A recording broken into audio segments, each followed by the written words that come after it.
Hello, I'm Samantha Robichaud. This is my review of the article 4 Styles of Decision Making, A Leader's Guide, written by Sanjay Malhotra in July of last year. This week we talked and read a lot about decision making. We focused on some of the best practices, optimizing decision making, and avoiding some of the common pitfalls, especially around group decisions. So by this point, we all know that we are making decisions all day, every day. Some have significant impacts on our days and weeks, and sometimes even years to come, while others may seem relatively insignificant. Regardless, we have different styles in which we use to make these various decisions. So we're going to cover a couple of these throughout this article. And I really enjoyed the way that they laid out this article because it was very easy to follow. Sanjay goes over the style, each one of them individually, and he discusses what it is, and he follows it up with when it's typically used, and then a leader's specific role in that various style, and then closes out each topic with when it would be best to consider a new style. So we'll go over directive, analytic, conceptual, and behavioral decision making. So let's get started.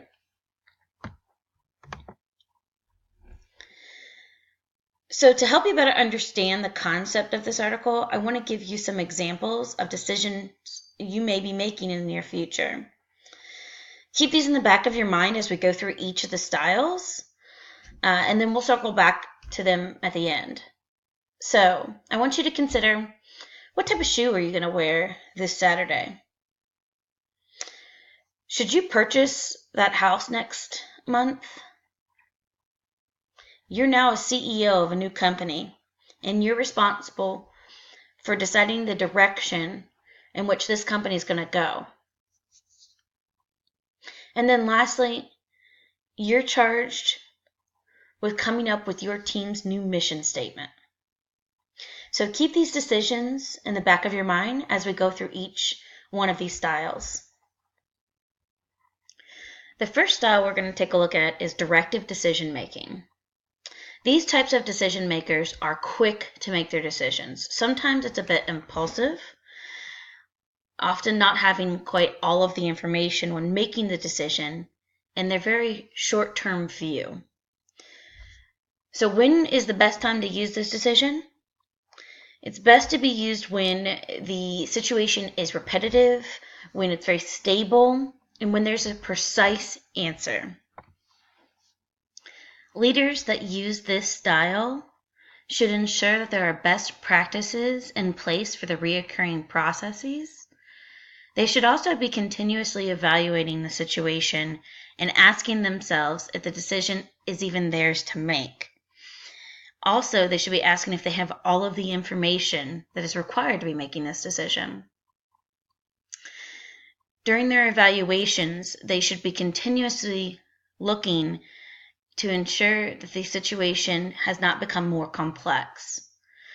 As the situation becomes more complex and there is not a precise answer, they should be considering changing their decision-making style. An alternative style would be the analytic decision-making. This one is quite opposite of the directive decision-making. This one considers all of the facts. They weigh all of the options first before making a decision, and they don't typically make a decision without having the supporting data behind it. The best time to use this approach is when there could be multiple outcomes or multiple options. Take, for example, a merger or an acquisition of another business. So a leader's role in this type of decision making is to ensure to compile a team of experts and non-experts that can provide varying different viewpoints to ensure that they're getting every possible angle of the outcome when making the decision.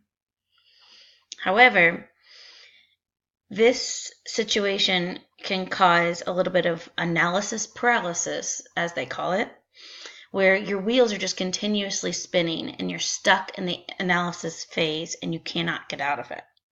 When you get to this point, when you have analyzed every different angle and you are not able to make a decision, it's time to consider a different decision-making method.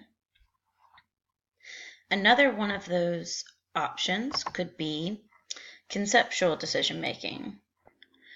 This style is a more social approach to decision-making, and it encourages collaboration with innovative and creative thinkers. This is the method that's going to have your all-day brainstorming sessions, and it's really going to take into account the opinions and perspectives from everyone before making the decision. So this method is most useful when there are competing priorities and the situation may be unpredictable. There's no real immediate solution, but patterns may emerge over time. And this style accounts for the long-term planning and a lot of the unknown variables. So in order for this to be effective, leaders need to be promoting that collaboration and really promoting that brainstorming, innovative thinking for this method to work. If the situation at hand requires structure or a specific outcome, or there is very little room for error in the decision, this is likely not the best method for that type of situation. So with that, we'll discuss the final style, the behavioral decision-making style. This style is also group-oriented, and the decision maker is very focused on ensuring everyone gets along and works well together. The leader may throw out what available options there are, and then the group will weigh the pros and cons together. This method works best when the group has experience to reflect on and when proactive communication is possible. The leader's role in this style is to promote that cohesiveness within the group, as well as select the individuals within the group that are going to be most open with their opinions, and also respect a more democratic discussion. When these discussions get to a point when it feels like there's never going to be agreement achieved, or there are never any differing opinions, that's the time when an alternate decision-making style should be considered. So now that we have gone through all of the various styles discussed in this article, let's circle back to those decisions we thought about. Have you figured out what kind of shoes you're going to wear next Saturday?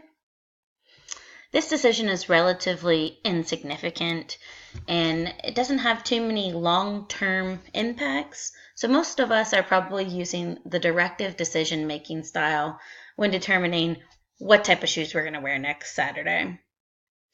However, now what about that house you're planning on buying next month?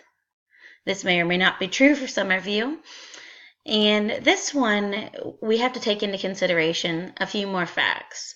So this one, you may consider using the analytical decision-making style. You're going to want to have all of your ducks in a row before you go into that long-term investment, such as buying a house. Congratulations! You've recently been promoted to CEO of a new company. And now you get to decide the long-term direction of your company. In this situation, you may consider a conceptual decision-making style, and you may look to some of your trusted advisors to help you collaborate on what direction your company should go. There may not be one right answer for this one, and you may have to make adjustments, but you're looking for the long-term direction of your company. And finally, your mission statement. This is something that's not just going to be affecting you. This is supposed to be motivating and driving your team forward in achieving their goals going forward. So with this, you want to make sure you have the buy-in of your entire team. You might be considering behavioral decision making when making your mission statement for your team this year. So I hope this presentation gave you a better idea and helped you visualize some of these concepts that you may be using in your career over the years. I appreciate your time reviewing my video and hope you all have a great week. Thanks so much.